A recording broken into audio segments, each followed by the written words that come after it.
Pemirsa Riau Podcast, hari ini kita kembali nih berdiskusi dengan para narasumber kita.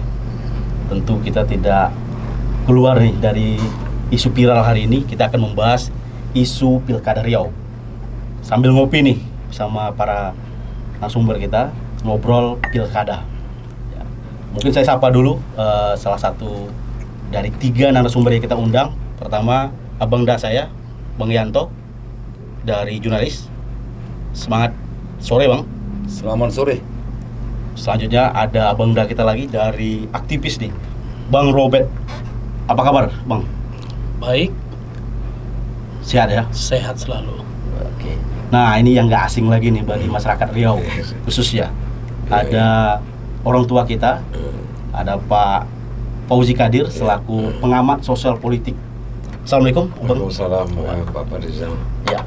Nah, kita sudah melihat di proses Pilkada Riau khususnya.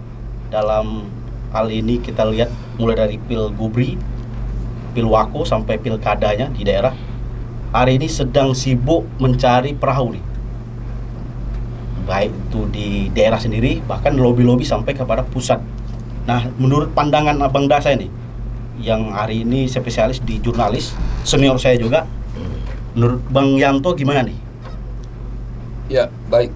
Terima kasih Pak Adinda Firjal. Ini satu forum yang cukup mencerahkan ya bagi masyarakat Riau khususnya. Jadi memang yang saya amati sementara ini bagaimana para calon-calon kandidat ini sekarang sibuk bergentayangan di Jakarta ya. Ya. Karena di bawah mereka sudah melalui proses pengambilan formulir, kemudian pengembalian formulir ke beberapa partai politik, tapi belum putus. Sementara yang memutuskan itu nantinya adalah di DPP. Ya, ini saya katakan ini masih merupakan pola-pola lama ya, sentralisasi politik. Jadi politik itu seharusnya ditarik ke bawah, diberikan kewenangan ke bawah, tapi hal ini tidak. Justru masih berkutat di pusat sana. Ya. Nah, ini sekarang membuat para calon-calon kepala daerah, baik dia calon gubernur maupun calon bupati dan wali kota, hari ini ya bolak-balik Pekanbaru Jakarta, Jakarta Pekanbaru ya. Bahkan memang ada yang sudah dapat selembar kertas ya. Ya, ini selembar itu saya dengar surat tugas. Ada sudah beberapa orang yang mendapatkan itu. Tapi untuk mendapatkan itu pun itu keluar juga saya pikir transaksional juga. Selembar untuk ditugaskan dia mencari pasangannya. Ya. Partai A misalnya, kadernya A kena pala juga. Nah, itu yang terjadi sekarang saya lihat. Saya kebetulan baru pulang dari Jakarta. Ya. Saya dengar dan memang melihat isu itu banyak sekali calon-calon kepala daerah itu menginap di salah satu hotel di Jakarta tempat mereka berkumpul itu. Ya. Nah, baik dari Papua sampai Pulau Rote, semualah yang ikut pilkada di Indonesia ini sekarang lagi sibuk di Jakarta itu. Nah, khusus untuk Riau saya lihat begitu juga ya. Beberapa calon misalnya saya sebutkan aja ya, calon-calon yang mau yang terdengar ya, yang kedengaran udah ke publik ya. Ada Samsuar ya, ada Abdul Wahid, benar. ada Muhammad Nasir, ada Edi Natar Nasution, dan ada pula Aim Haris dan Wardan dan lain sebagainya. Ya, benar. Nah, semua ini sampai hari ini belum mendapatkan SK penetapan dari partai-partai politik yang mereka lobby. Ya, benar. Jadi masih sebatas lobby, tarik ulur. Saya pikir ini paling-paling persoalannya ini duit. Muaranya ke sana ya. Ya. Jadi untuk mendapatkan perahu aja ya, supaya dia soplet berlayar ikut pilkada itu besar sekali biayanya. Nah, ada satu orang saya dengar terlalu hegemoni dia, ya saya nggak usah sebutkan namanya, dia punya duit banyak, bahkan dia saya dengar mau memborong parpol ini dengan pakai uang, ya. Yang penting dapat dulu lah, yang lain tak dapat. Mudah-mudahan lah nggak melawan kota kosong ya. Iya. Kalau sempat melawan kota kosong kan malu kita ini. Apa yang terjadi? Apa kata orang kan? Nah, tapi mudah-mudahan tidak. Saya pikir baik yang saya sebutkan tadi satu persatu tadi pasti dapat, ya. Insya Allah dapat. Jadi Natar mungkin dapat, ya. Samsuar mungkin dapat, ya pandai-pandai mereka lah. Tapi yang pasti sampai hari ini masih belum dapat. Jadi artinya masih ada waktu untuk sampai bulan Agustus nanti penetapan. Agustus, September kita udah masuk kampanye, kemudian 27 November pencoblosan. Tahapannya seperti itu. Benar. Nah, mungkin sementara amatan saya itu dulu, nanti kita elaborasi lagi. Artinya masyarakat kita belum tahu nih siapa sih calon dari partai A, partai B, partai C. Walaupun sudah banyak para calon sudah mendaftar, tapi belum ada penetapan. Tadi dalam pandangan Ganda sedang sibuk nih, lobby-lobby nih. Bahkan mainnya sampai kepada pusat sendiri. Nah, dari pandangan Abangda kita nih, dari aktivis, Bang Robert, ini untuk proses pilkada kita sampai saat ini seperti mana nih pandangan Abang?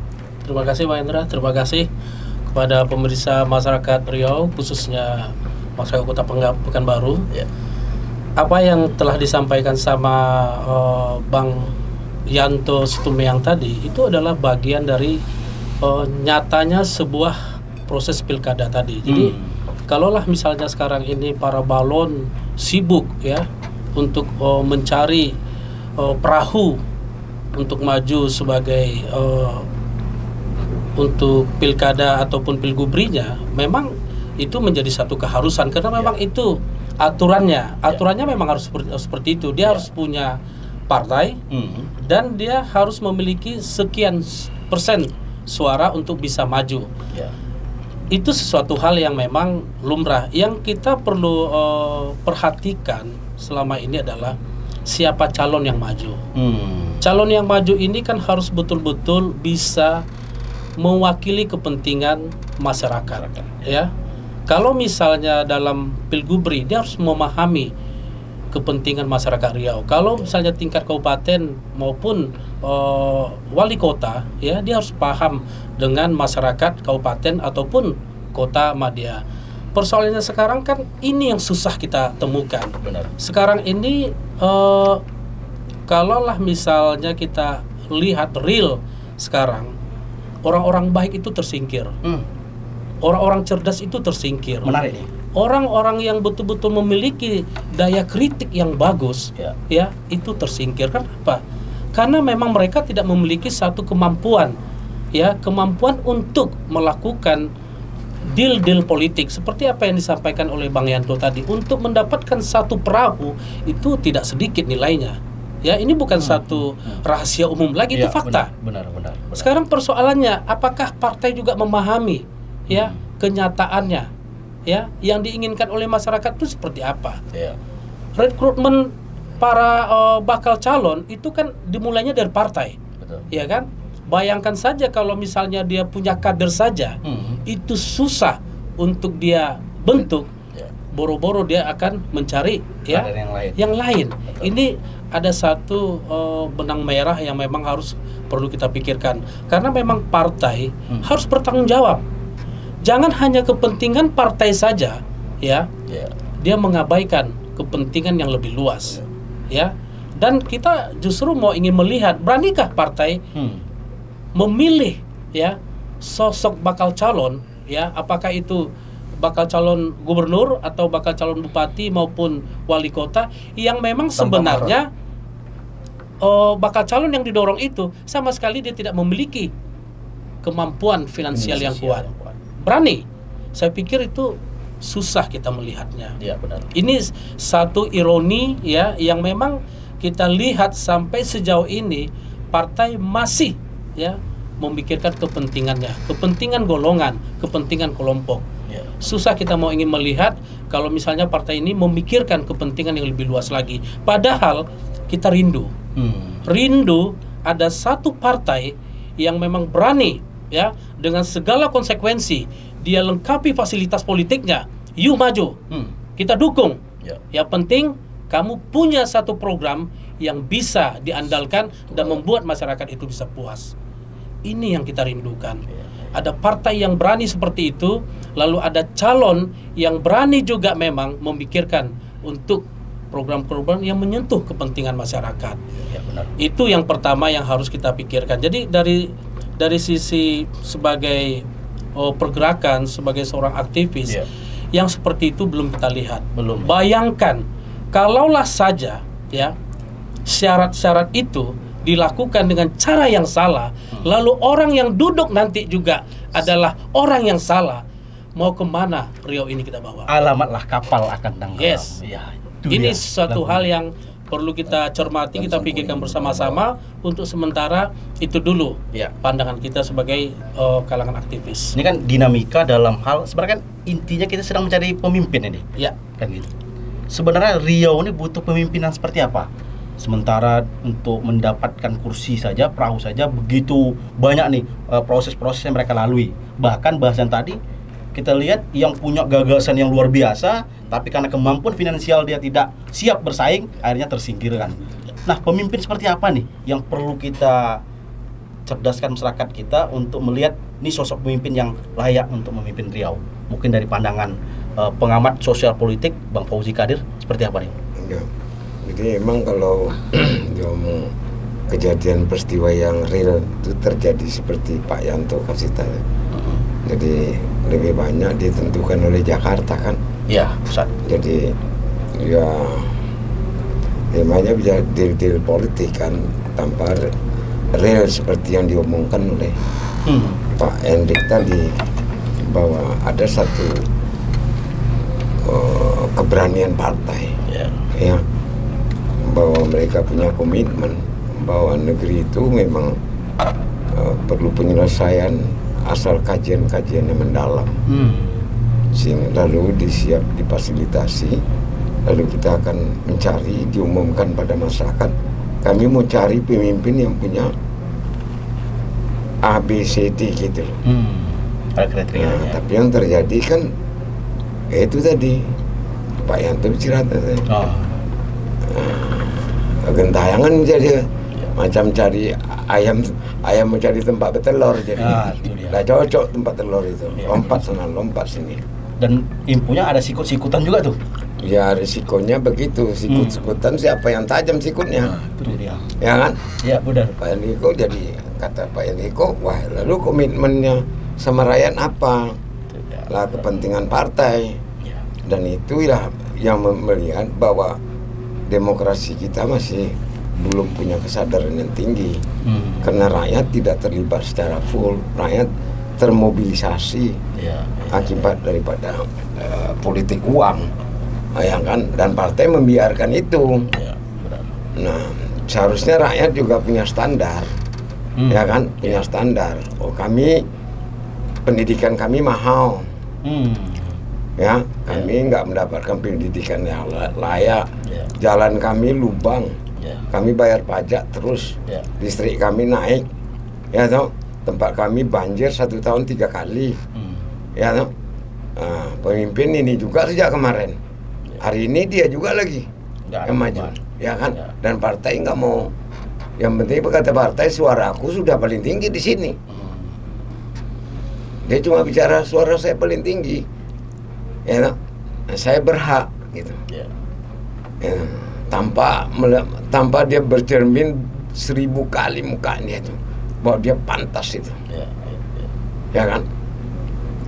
Bahwa yang dikerjakan dia itu semuanya uang rakyat, bukan uang bapak dia gitu. Benar.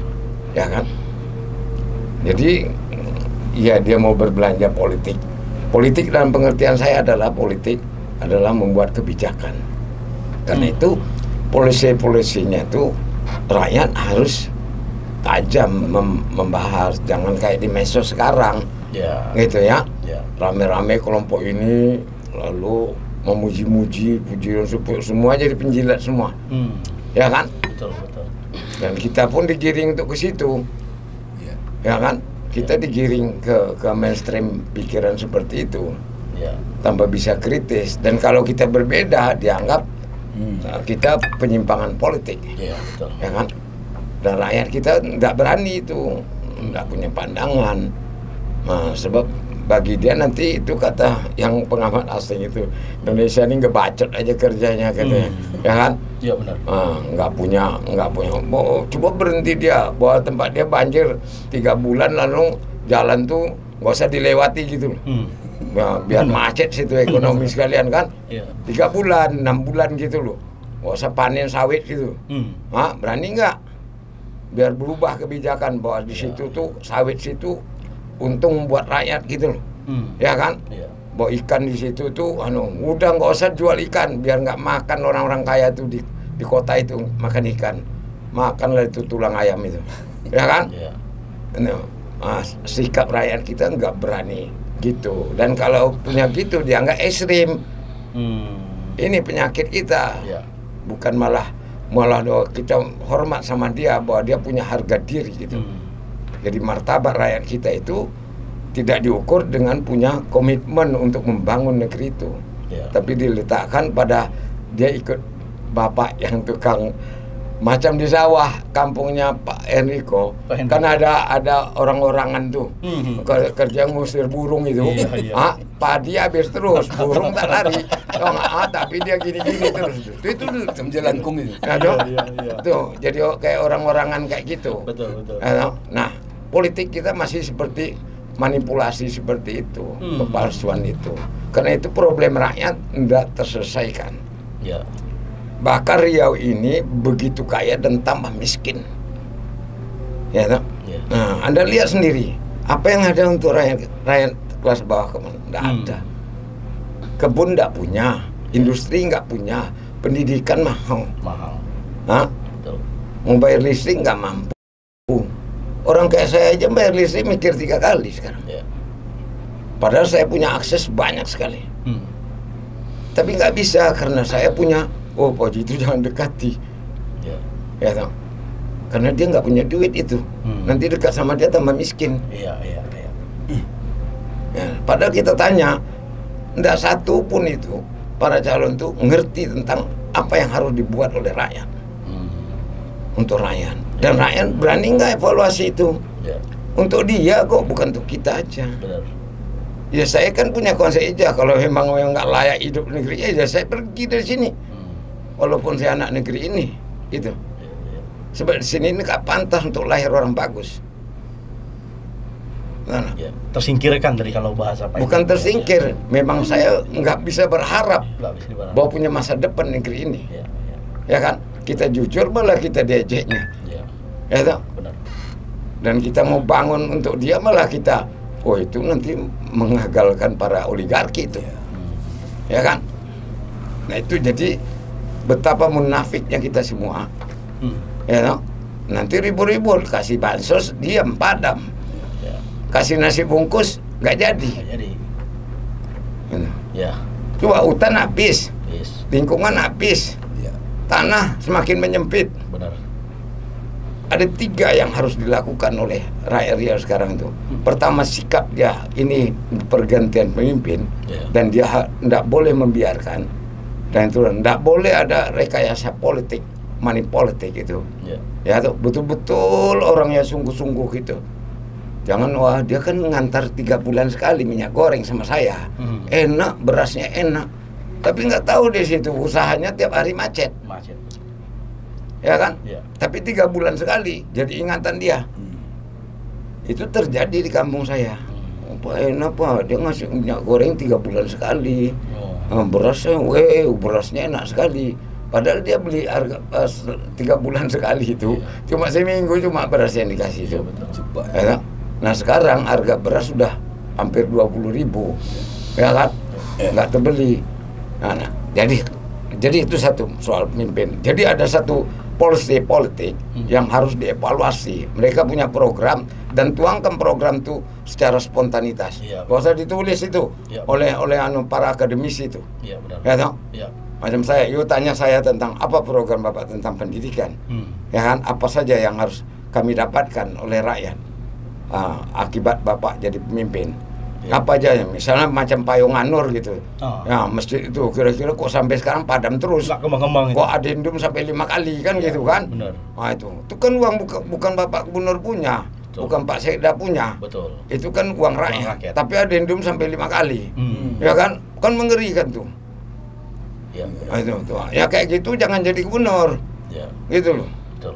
Nah, saya enggak tahu tuh siapa yang bikin, tapi saya nggak ikut dalam itu. Tapi jelas yang kayak gitu kan merugikan rakyat itu. Karena nggak bisa dimanfaatkan oleh. Dan hukum nggak jalan, padam semua. Bagai macam rakyat tadi kasih nasi bungkus padam semua. Nah, itu satu soalnya. Yang kedua, bagaimana menyelesaikan kemiskinan yang tambah gawat ini secara ekonomi. Tanah nyempit, sumber-sumber tak makin surut, lingkungan semakin rusak, industrialisasi bukan kita yang punya, ya kan? Nah, lalu rakyat dapat apa? 78 tahun kita merdeka, tidak satu industri pun anak negeri ini punya. Ya, coba tanya Pak Samberiko, dia punya berapa pabrik sawit? Saya kira berapa biji Pak punya Pak Enrico? Kita juga ketawa semua. Kita ini jadi ketawa dan mentertawakan diri kita. Kalau kita tanya diri kita, mau kita kan punya sekolah pun tidak. Padahal kita jago-jago jadi dosen nih.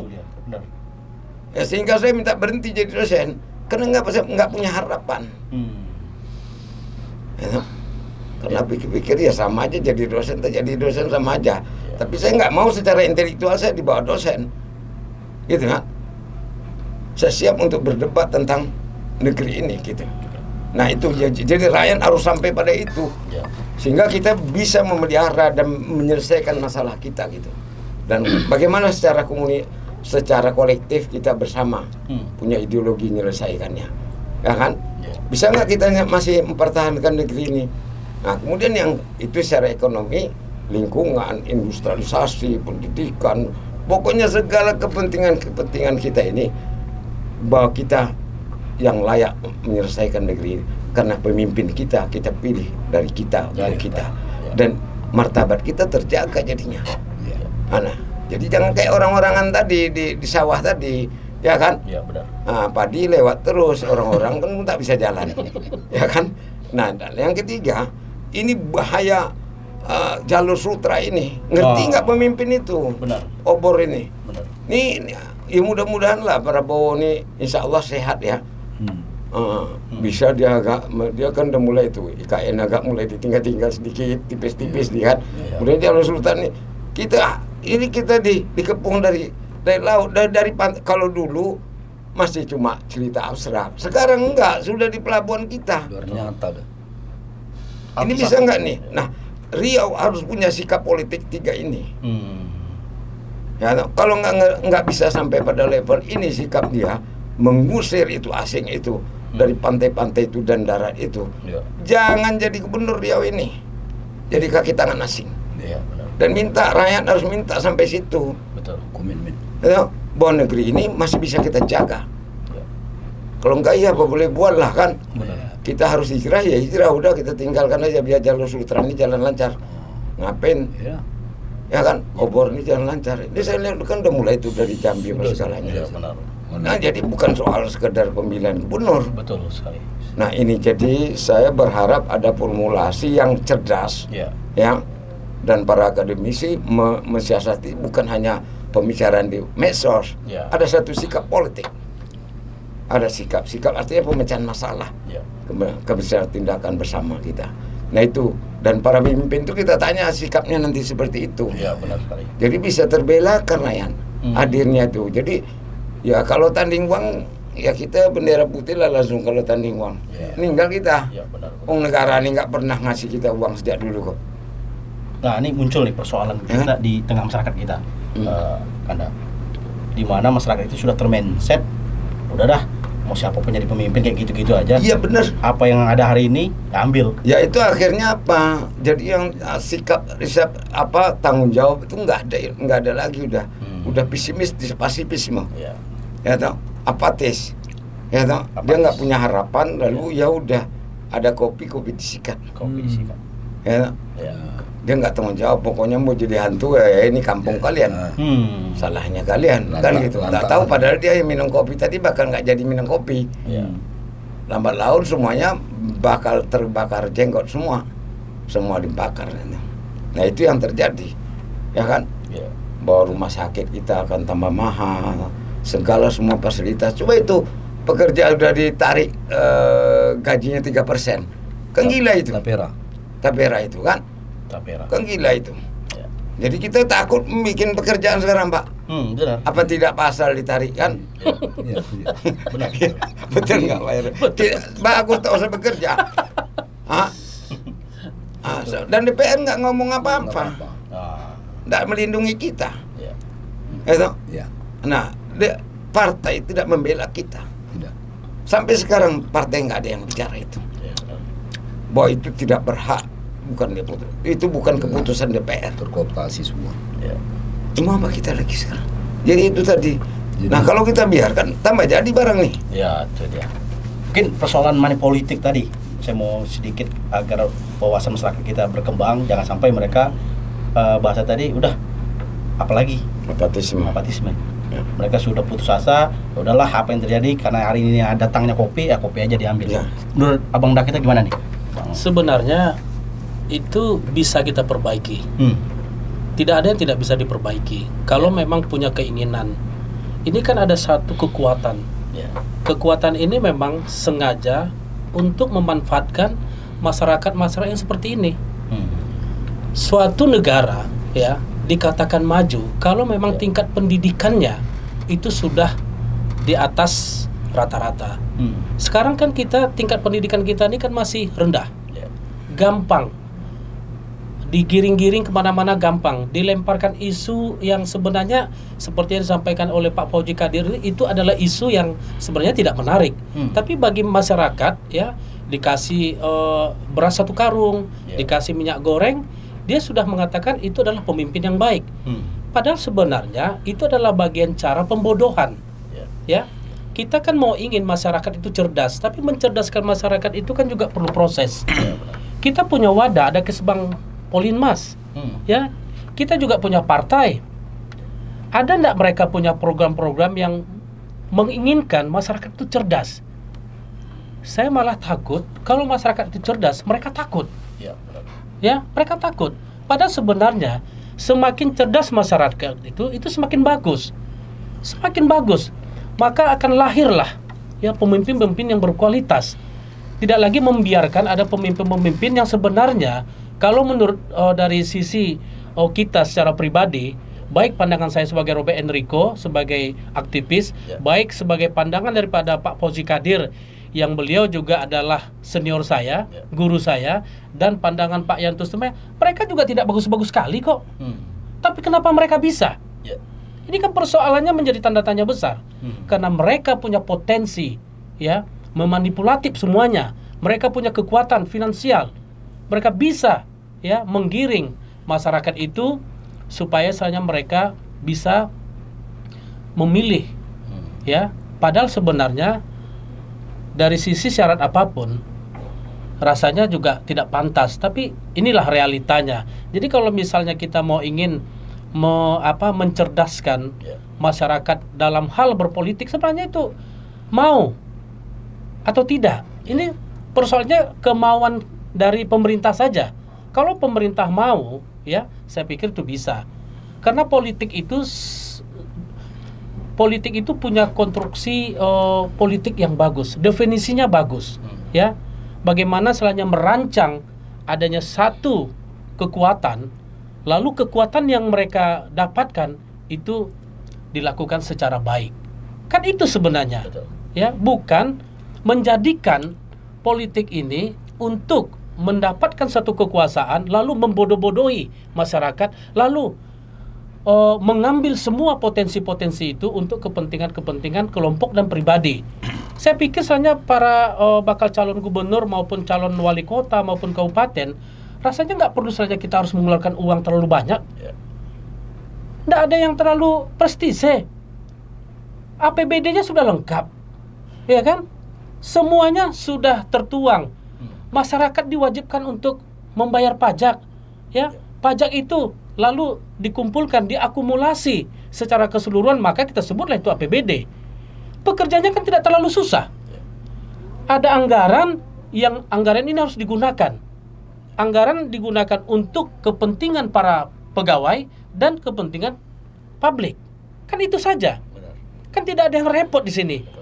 Kalau misalnya ada pembangunan-pembangunan yang betul-betul selanya menurut masyarakat yang pendidikannya rendah, wah, bagus. Itu sangat menarik. Padahal bagi kita itu sesuatu hal yang biasa-biasa saja. Dananya sudah ada kok. Kecuali kalau ada gubernur atau bupati atau wali kota mau mengeluarkan dananya secara pribadi, tidak menggunakan dana APBD, membangun kepentingan publik, itu baru keren. Tapi kalau misalnya masih mempergunakan dana APBD, tidak ada yang istimewa di situ. Pak Fauzi Qadir pun sebagai gubernur, kita berikan tempat, ruang, rasanya jangankan lagi misalnya gedung lantai 20, lantai 100 pun Pak Fauzi Qadir bisa lakukan itu. Kenapa? Dananya sudah ada. Tinggal membuat satu bentuk deal-deal politik antara eksekutif dan legislatif. Lalu gedung yang dibangun itu ada kepentingan tidak? Jangan hanya misalnya mengejar proyek, ya kan? Kepentingan publiknya tidak terpenuhi. Itu kan juga tidak elok. Jadi artinya, mari kita cerdaskan, ya, masyarakat. Mari kita cerdaskan masyarakat itu luas. Gubernur juga masyarakat. Ya, bupati juga masyarakat. Kalau dia memang selanya punya satu harapan ingin maju, ya, paling tidak dia harus membungkus dirinya dengan niat-niat yang baik, ya. Dia harus menyiapkan kemampuannya untuk bisa mengorbankan seluruh potensinya untuk kemajuan masyarakat Riau maupun Kabupaten Kota Madya. Jadi artinya mencerdaskan masyarakat itu sebenarnya itu tidak ada yang susah. Tinggal mau tidak, ya, partai, mau tidak pemerintah, ya, jangan nanti istilahnya ada satu budaya pragmatis, ya kan, siapapun para calon, ya, yang mau memberi kita terima, berapapun itu kita terima. Karena apa? Karena masyarakat ini juga, kalau menurut saya itu bukan cerdas, itu masyarakat memang dibuat sengaja bodoh. Kenapa saya katakan bodoh, ya kan? Kalau misalnya para calon datang, ya, balon datang atau misalnya calon bupati ataupun calon wali kota memberikan sesuatu hal, berapa banyak misalnya yang misalnya maju misalnya diterima, karena mereka berpikir, ya, kalau mereka duduk nanti belum tentu mereka melihat kita. Ini kan sesuatu hal yang menyedihkan. Padahal siapapun yang duduk nanti, ya, mau itu adalah calon gubernur duduk dia terpilih sebagai gubernur, ataupun misalnya calon bupati duduk sebagai bupati, atau calon wali kota duduk sebagai wali kota, dia memang harus memperhatikan seluruh kepentingan masyarakat. Bukan hanya kepentingan golongan, pribadi dan kelompok, bukan hanya kepentingan partai. Karena apa? Ingat, ada satu hal yang memang harus dipikirkan oleh seluruh para calon. Jika 1 bulan saja masyarakat ini tidak mau membayar pajak, bisa apa mereka? Ini kan pajak ini kan seperti kue nih, seperti kue yang menarik. Padahal sebenarnya itu tanggung jawab, amanah yang harus dilakukan untuk menjaga, ya, bagaimana pajak yang sudah dikumpulkan tadi, ya, itu dilakukan dengan baik. Mereka harus bertanggung jawab untuk itu, karena dari pajaklah mereka mendapatkan fasilitas, mulai dari mobil dinas, mulai dibangun kantor, mulai dari gaji mereka, ya.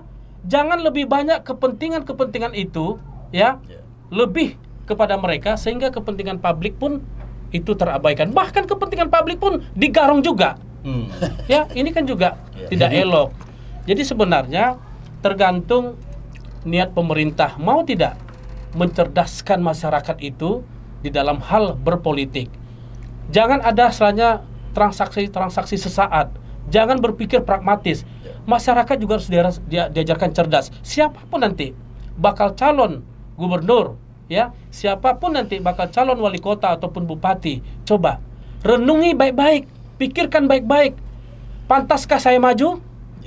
Itu harus dipikirkan. Yang kedua, bisakah dia mendapatkan rumah politik yang bagus? jangan sampai nanti semuanya bersifat transaksi. Benar. Ya, untuk maju harus menghabiskan sekian miliar. Bayangkan saja ya, kita mendapat satu informasi untuk maju sebagai calon gubernur. Ini konon ceritanya harus menghabiskan 500 miliar. Itu dari mana uang? Iya, benar. Ya, dari mana uang? Lalu bagaimana kalau misalnya dia duduk untuk mengembalikan itu?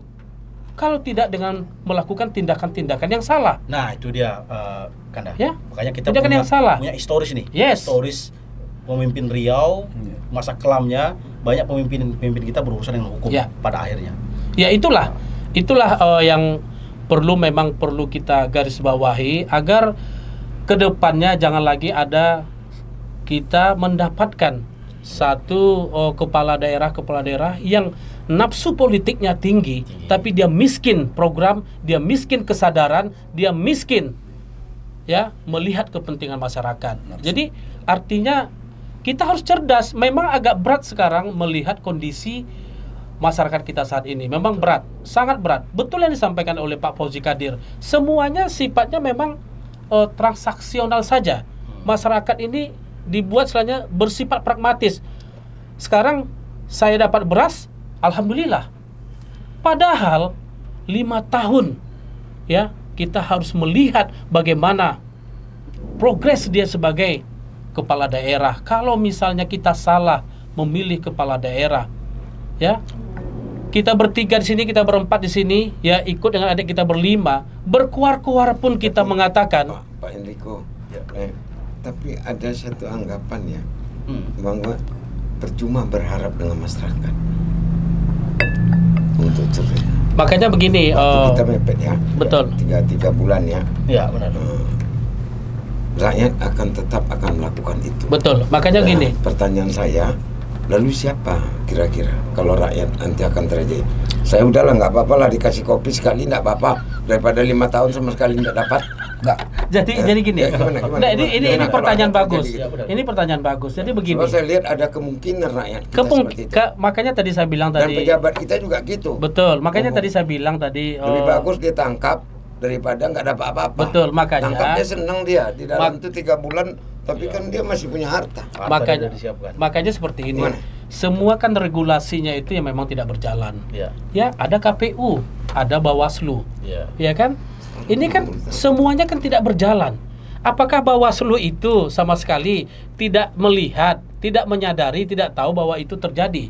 Jadi apa yang disampaikan Pak Fauzi Qadir tadi itu memang satu keprihatinan. Tapi bagi saya, apa yang disampaikan Pak Fauzi Qadir, masyarakat yang mana? Pak Riko, coba tanya sama Pak Yanto tuh. Beliau tuh rajin dulu ke suka miskin tuh. Yang suka miskin tuh rata-rata senang loh dia ditangkap. Gitu. Oh, itu pula ya. Ya orang kan Itu pula. ada penyakit sekarang itu. Itu pula. Apa sebab apa daripada saya misalnya kalau di luar belum tentu saya dapat 500 miliar. Ya. Bagus, saya kebas aja nih. Itu fakta, itu fakta. Jadi memang sudah begitu parah. Berat memang. Buruk sekali kalau misalnya apa yang disampaikan oleh Pak Fauzi Qadir, ada satu kesenangan, kebahagiaan tersendiri bagi mereka masuk ditangkap. Aduh, ini sudah parah. Coba kamu tanya yang sudah parah ditangkap itu. Nggak ada menyesal sama sekali itu. Berarti kalau tidak tampil terus dia. Berarti kalau tidak menyesal, kalau tidak tampil. menyesal berarti tidak ada tahu malu lagi kan? Tidak tahu malu. Jadi Dan rakyat kita masih milih dia. Jerah, saya potong sebentar. Jadi gini, kepemimpinan itu kan masalah komitmen ya. Tentang komitmen. Benar. Jadi komitmen itu bukan hanya di dunia. Dia juga harus berpikir di akhirat. Ya. Jadi yang ada sekarang ini kita lihat para pemimpin-pemimpin yang ada maupun para calon pemimpin ini ya. Katakanlah para calon-calon gubernur ini yang sekarang bergentayangan cari-cari partai di Jakarta sana. Ya. Ini berpikirnya masih duniawi nih. Nafsu tadi ya. Nafsu besar, tenaga kurang. Jadi ketika dia berpikir duniawi, yang terjadi apa? Yang tadi ada prestasi satu orang calon pemimpin ini 5 tahun dia bagus, bisa gugur prestasi itu karena sembako dikasih, tek katanya, hilang prestasi 5 tahun tuh. Padam langsung. Padam. Nah, ini harus kita antisipasi. Jadi saya dari perspektif redaksional sebagai wartawan yang konsen selama ini di politik ya. Saya juga mengharapkan kepada pers khususnya di Riau yang mari sama-sama kita memberikan pencerahan juga. Jangan juga bolehlah cari duit media-media ini, tapi ya sedikit-sedikit punya idealisme lah ya. Ya. Memang kita perusahaan pers ini cari duit, tapi kan dalam konteks kita sebagai jurnalis boleh kita memberikan masukan yang baik kepada masyarakat Riau ya, melalui pandangan redaksional. Ya, seperti saya sering nulis editorial ya. Itu harus kita bikin tuh, mau dibaca atau enggak terserah. Pokoknya kita udah bikin. Nah, ini yang ini kita harus cegah ke depan. Jadi mudah-mudahan lah dalam waktu tidak terlalu lama kita dapatkan calon-calon yang memang betul-betul yang bisa kita jual. Nah, yang bisa kita jual. Ada beberapa nama bisa kita jual sebenarnya. Ada, tapi nggak usah saya buka lah. Orang udah tahu. Masuk nggak dalam standar partai? Aku nanti sampai sekarang berkeliling-keliling aja, yang main itu cuma yang tak jelas itu kan. Karena memang partai yang menentukan. Masuk tapi masih tarik-menarik. Saya bilang tadi. Wait and see lah ya. Ini. Ya. Jadi apa kata orang Batak? Hepeng udah mengatur negarawan. Betul. Itu fakta. Fakta politik, realita politik itu. Jadi kalau nggak ada hepeng, no, jangan maju kau udah. Berarti nggak salah partai. Hah? Berarti nggak salah partai. Partai itu tidak salah. Orang-orang yang mengelola partai itu yang salah. Jadi apa yang saya sampaikan itu susah ditemukan ya? Susah. Jadi yang membuat rusak negara ini, ya, bukan institusinya, oknum pengelola partai ini yang bandit-bandit semua nih. Ini banditnya di Jakarta banyak. Di bawah juga bergentayangan calo-calo. Jakarta tuh sangap itu. lengkap semua. Itu sangap semua. Yang banyak ini calo nih. Belum. Ini kan orang ini harus tembus ke DPP-nya. Bila perlu ke Dewan Suronya tuh. Dewan Suro penentunya tuh. Nah, jalan melalui tangga ini berapa habis ini? Tangga pertama tak sampai ke katanya. Udah berapa M dia habis dapat perahu. Nah, ini persoalan. Jadi mudah-mudahan lah.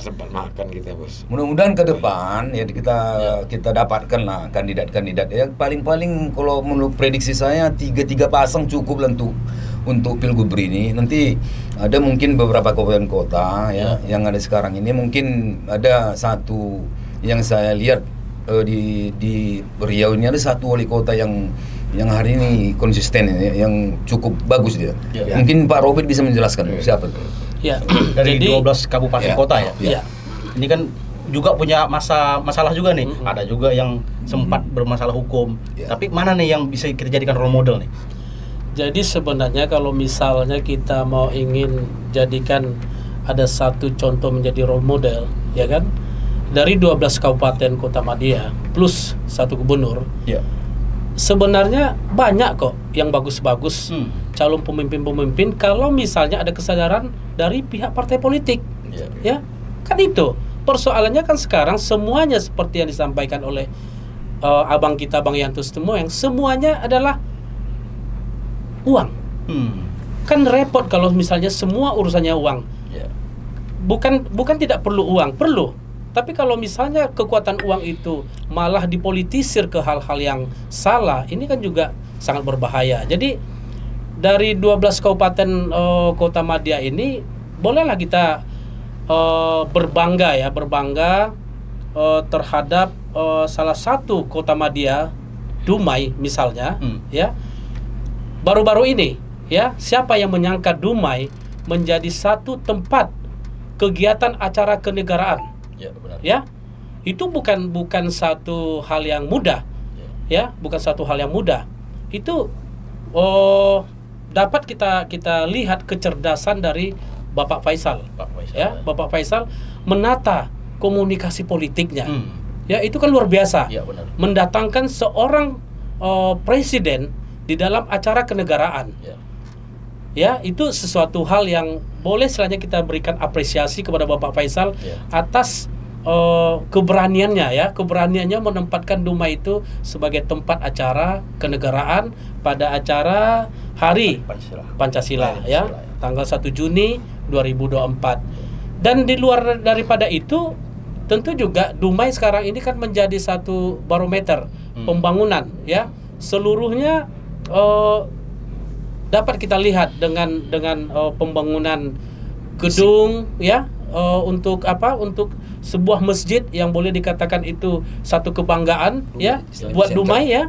Lalu selanjutnya seluruh fasilitas-fasilitas yang berhubungan dengan publik itu juga semua sudah boleh saya menyebut di sini hampir 80% itu sudah hampir terpenuhi, ya. Karena kendalanya juga Dumai banjir. Itu nggak bisa kita kesampingkan. Tapi dengan keberaniannya Pak Faisal menata, ya, konstruksi fisik, ya, untuk mengurangi banjir itu, sekarang itu Dumai sudah berkurang banjirnya. Jadi Bapak Faisal ini adalah satu aset masyarakat Riau, ya, aset bagi masyarakat Dumai. Kalaulah seperti apa disampaikan oleh Bang Yanto Situmorang tadi, ada orang, ya, anak negeri ini yang baik-baik, lalu selanjutnya memang karena ada satu skenario politik, ya, sehingga menjatuhkan Bapak Faisal, betapa sedihnya kita. Ya, politik boleh, ya. Ya, namanya politik pasti semuanya punya cara, punya gaya tersendiri supaya sebenarnya dia mendapatkan perhatian, dia bisa didukung oleh partai, ya kan, dan dia bisa dipilih. Tapi juga tidak lebih daripada itu kan ada satu juga Etika. Ya, etika. Ya, etika dan kepercayaan masyarakat. Dan Bapak Faisal sudah membangun kepercayaan masyarakat itu. Dan kalau misalnya masyarakat sekiranya, ya, berkehendak Bapak Faisal itu terpilih kembali 5 tahun ke depan, 2024-2029, saya pikir itu sesuatu hal yang wajar, lumrah, karena Bapak Faisal sudah membangun, ya, sesuatu hal yang memang sangat diinginkan oleh masyarakat Dumai tadi. Jadi banyak contoh-contoh yang bisa kita jadikan satu contoh untuk bisa menjadi kepala daerah, baik itu di kabupaten, kota Modia atau gubernur. Makanya saya bersama Pak Fauzi Qadir dan Pak Yanto Situmorang dan ada teman-teman kita lainnya, kita akan melakukan satu bentuk gerakan. Gerakan ini adalah gerakan untuk, ya, memilih para bakal calon, baik itu gubernur maupun bupati, wali kota, atas satu penilaian dari kita sendiri. Ada sebuah kesepakatan yang kita bangun. Kalau misalnya contoh misalnya Pekanbaru, Bapak berani mengikuti satu program yang kita buat ini, misalnya Pekanbaru harus bebas dari banjir, ya, harus misalnya tidak lagi istilahnya dipenuhi dengan sampah, ya, lalu istilahnya pendidikannya betul-betul berkelas misalnya, ya kan, lalu peningkatan pajaknya bisa itu ditingkatkan, ya, meskipun sebenarnya itu ada satu program-program yang memang sangat berat, paling tidak mereka berani memulai. Ya, jangan berapa kali kita melihat, ini contoh, ya, ini khusus contoh Pak Fauzi Qadir, ya, contoh berapa kali wali kota Pekanbaru siapapun, ya, yang maju selalu ada 3 isu yang menarik yang mereka sampaikan, ya kan? Salah satunya banjir. Kalau saya duduk, saya akan bebaskan Pekanbaru ini dari banjir. Lalu ketika dia duduk, tambah banjir. Toh juga banjirnya Tambah banjir. tambah, ya, kemana-mana, makin melebar, ya, makin melebar. Yang seperti ini yang disampaikan oleh Pak Fauzi Qadir itu juga menjadi satu bentuk kekhawatiran saya juga, ya. Saya menarik tentang Dumai tadi. Ini dari Pekanbaru balik ke Dumai lagi nih. Dumai itu, ya, Pak Faisal tuh pertama dia tuh sederhana, nggak kayak lain gitu loh. Berani dia tuh berhadapan sama rakyat. Ya, dia jalan, kadang-kadang rakyat tuh sudah berkali-kali baru tahu bahwa itu adalah Pak Wali itu satu. Dan dia turun itu, sekarang dia pakai Honda aja, pakai motor saja. Ya. Dan saya belum pernah lihat pemimpin Riau punya keberanian seperti itu. Padahal dia tuh nggak ada, Pak, sejarah orang kaya itu. Tahu saya, ya, masih hutan Pekanbaru ini lagi saya. Jadi tahu saya siapa mereka, ya kan? Nggak kenal saya malah sama mereka itu. Nah, yang kedua, pasar rakyat yang dibangun dia itu tinggi sekali nilainya. Sebab pasar rakyat itu menumbuhkan satu pertukaran. Coba pergi ke rumah itu. Hidup. Artinya dengan hidupnya pasar rakyat itu nanti meningkat pendapatan dia. Harga bisa dijangkau, nggak memerlukan biaya tinggi. Ini kita ada gedungnya malah dibakar malah, ya kan? Diduga dibakar ya. Nah, kalau nggak mungkin gedung itu bakar sendiri, mesti ada tangan-tangan hidden politik itu, hidden criminal. Ya, pergi Anda ke rumah itu, saya kaget juga, saya nggak terlalu dekat, tapi dia kenal sama saya, Pak Faisal tuh, dia itu saya dua sikap yang, dan dia tidak berlebihan, nggak ada untuk pribadi dia berlebihan, biasa-biasa aja. Nah, itu yang saya lihat. Yang saya lihat luar biasa gitu. Sebab rakyat ini sekarang ini memerlukan kekuatan, ada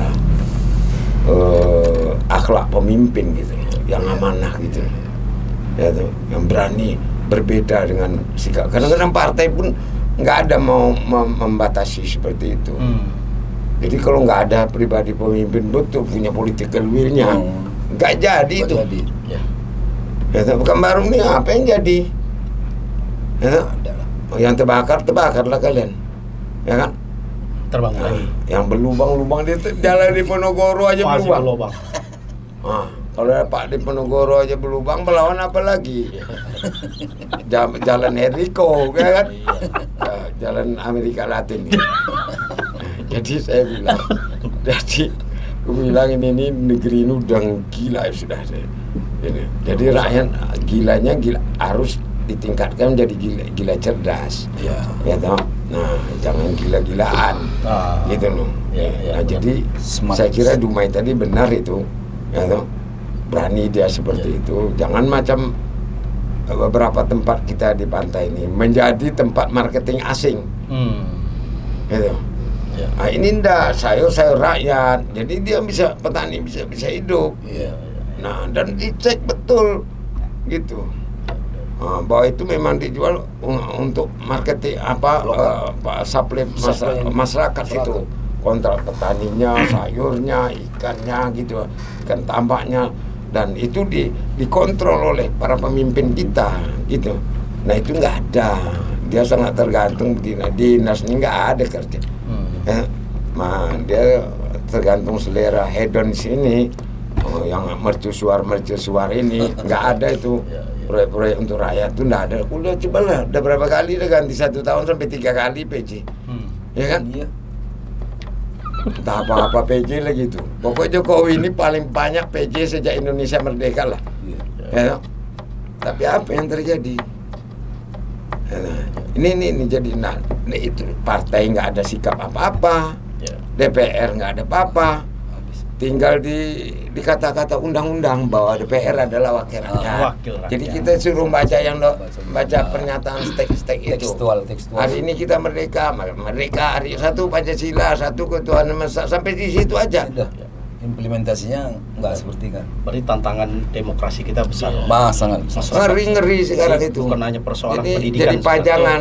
Itu yang saya bilang, jadi pajangan orang-orangan di ladang itu. Ya kan? Iya. Ada di ladang. Padi habis, ya kan? Orang-orang gerak tapi tidak ada yang takut, ya kan? Tidak ada orang takut, orang nggak menghargai DPR, nggak ada menghargai partai itu. Betul. Dan mana ada Pak Ketua Partai berani merumuskan ini loh gerakan kita pada rakyat. Jadi apa yang disampaikan oleh Pak Fauzi Qadir, atau selanjutnya saya dan Pak Yanto, jangan pula nanti selanjutnya muncul ada sebuah selanjutnya kesimpulan dari masyarakat. Ini kan sering terjadi ini. Itu karena Pak Fauzi Qadir belum duduk. Itu Robert Enrico-nya karena belum duduk. Pak Yanto-nya belum duduk. Bukan seperti itu. Cara berpikir kita memang ingin ada satu pencerdasan terhadap masyarakat itu sendiri. Sejauh masyarakat itu tidak dicerdaskan, maka hal-hal yang terjadi seperti ini itu akan sering terjadi. Contoh, saya tadi selanjutnya belum selesaikan tentang masalah Pekanbaru. Isu Pekanbaru itu kan tidak jauh-jauh persoalan sampah, banjir, jalan berlobang. Itu kan selalu isunya kan itu saja. Iya, benar. Sebentar lagi nanti akan ada. Tengok aja sekarang tuh ada berapa baliho-baliho besar. Kalau saya duduk, nanti banjir hilang katanya, beres. Semuanya. Aduh, ini sesuatu hal pembodohan juga, ya. Artinya jangan menggambarkan persoalan itu semudah seperti membalikkan telapak tangan. Ini kan sebenarnya tentang masalah konstruksi jalan yang ada di Pekanbaru ini, drainasenya kan tidak kuat lagi menampung kalau misalnya air hujan turun. Sehingga karena tidak tertampungnya tuh Pak Fauzi Qadir, maka banjir. Ini kan bukan gampang, tapi bukan tidak bisa. Sekarang mau tidak. Nah, jadi 3 isu tadi ini akan kita pertegas nanti. Kita nanti bersama Pak Fauzi Qadir dan masyarakat-masyarakat yang lain agar memang apa yang ingin kita sampaikan ini bisa para calon kepala daerah ini memahami. Ya memang berat. Seperti yang disampaikan oleh Pak Fauzi Qadir tadi, masyarakat ini sudah begitu suka dengan hal yang pragmatis. Pokoknya kita dapat beras, kita dapat uang, ya kan? Tapi artinya itu bisa pelan-pelan kita memberikan satu pendidikan politik yang bagus terhadap masyarakat, mencerdaskan politik yang bagus terhadap masyarakat. Sedikit saja bergeser ke Dumai. Tadi Pak Fauzi Qadir mengatakan bahwa Pak Faisal itu sederhana. Sebenarnya Pak Faisal itu memang memiliki satu bentuk kesederhanaan, tapi kesederhanaan yang tidak dibuat-buat. Ada kesederhanaan yang dibuat-buat, itu hanya ingin menampilkan pencitraan. Seorang Bapak Faisal memang alamiah. Memang kesederhanaannya Pak Faisal itu memang alamiah. Ya, dia itu memang tidak mau istilahnya melakukan sesuatu hal yang sifatnya terlalu berlebih-lebihan. Apa yang dia biasa lakukan, dan kita harapkan kalaulah misalnya nanti Bapak Faisal ini, kita harapkan dia bisa masyarakat Dumai memilih kembali, ya. Dan dia teruslah melakukan satu sifat-sifat yang sudah dia lakukan 5 tahun pertama, sehingga artinya kan banyak nih terjadi nih para bupati wali kota nih Pak Fauzi Qadir, ya kan, 5 tahun pertama dia jor-joran, ya begitu selanya luar biasa, sehingga selanya dia bisa membuat selanya masyarakat itu betul-betul melihat. Untuk 5 tahun terakhir ya kan, ya udah, gua juga tidak akan duduk lagi kok, ya kan. Betul. Tapi saya yakin Bapak Faisal tidak seperti itu. Jadi artinya memang boleh kita katakan sekarang role model sekarang ini ya bolehlah kita katakan Bapak Faisal itu sesuatu hal kepala daerah yang dapat kita jadikan satu bentuk contoh, ya, dengan hadirnya Bapak Presiden Jokowi dalam acara kenegaraan hari lahirnya Pancasila, dan tidak lama lagi juga nanti akan ada acara HANI atau Hari Anti Narkoba tingkat nasional, dan itu nanti Kepala BNN RI-nya akan datang ke Dumai tanggal 24 Juni ini. Itu juga akan menjadi sesuatu hal yang sangat menarik, bahwa Dumai itu memang betul-betul selanya melihat satu potensi, ya, bagaimana selain Dumai itu memang pembangunannya sangat pesat, Dumai juga memiliki akhlak yang patut dicontoh, bebas dari narkoba. Itulah harapan kita. Ya, jadi tapi gini juga Pak Enrico, mungkin karena IKN nggak jadi, kalau nggak pindah acaranya di IKN. Belum selesai. Ini seandainya IKN jadi kemarin, bisa jadi. Pancasila udah baca di sana kemarin. Bisa jadi. Itu dia. Pak Anies kan pertama kali datang ke Dumai kan Anies. Iya. Datang Dumai, Anies. Ikut kampanye kok gitu. Iya. Kan? Tapi karena IKN tidak jadi. Pakai dicari Dumai. Untung jadi kebetulan Pak Faisalnya bagus. Gitu. Tapi sembarangan. Tapi ingat orang nggak jadi cerita IKN karena mau ada perayaan apa ya. Oh gitu pula ya. Iya. Ketuanya aja nggak ada lagi. Nggak ada. Ketua otoritas sudah mundur. Nah, mungkin nanti ditunjuk Pak Luhut itu. Oke. Berarti saya pikir itu dari kita. Ternyata tidak perlu jauh-jauh kita mencari contoh. Di Riau sendiri sudah ada contoh nih. Role modelnya salah satunya ya. Tapi ini masa 12-1 baru memulai. Ya kan, harusnya tuh ada 60% gitu. Udah 70 tahun baru mulai satu. Plus minus. Ya kan? Nah, itu berarti negeri ini kita gagal melahirkan pemimpin dan partai. Itu gagal. Ya kan? Gagal. Itu. Nah, sekarang kita harus mulai rekonstruksi ulang, gitu. Rekonstruksi politik Siap. Nah, review gitu ya. Ya. Baik, pemirsa Rio Pak TV, kita sudah bincang panjang lebar nih. Hari ini kita baru membahas tentang bakal calon yang tadi bahasa dari kanda saya ambil masih bergentayangan nih. Jadi kita belum bisa mengupas secara detail siapa sosok calon yang layak untuk memimpin Riau ke depannya. Nah, bagi masyarakat Riau yang hari ini sudah bahasanya mau pesta demokrasi, jangan hanya memikirkan pada hari H saja. Dari hari ini kita sama-sama memikirkan bagaimana sosok pemimpin Riau yang mampu menjawab tantangan, tentunya yang berpihak kepada kepentingan masyarakat kita. Ibarat lagu Lancang Kuning, kalau nahoda kurang paham, alamatlah kapal akan tenggelam. Baik, kami undur diri dulu. Wabillahi taufiq wal hidayah. Wassalamualaikum warahmatullahi wabarakatuh.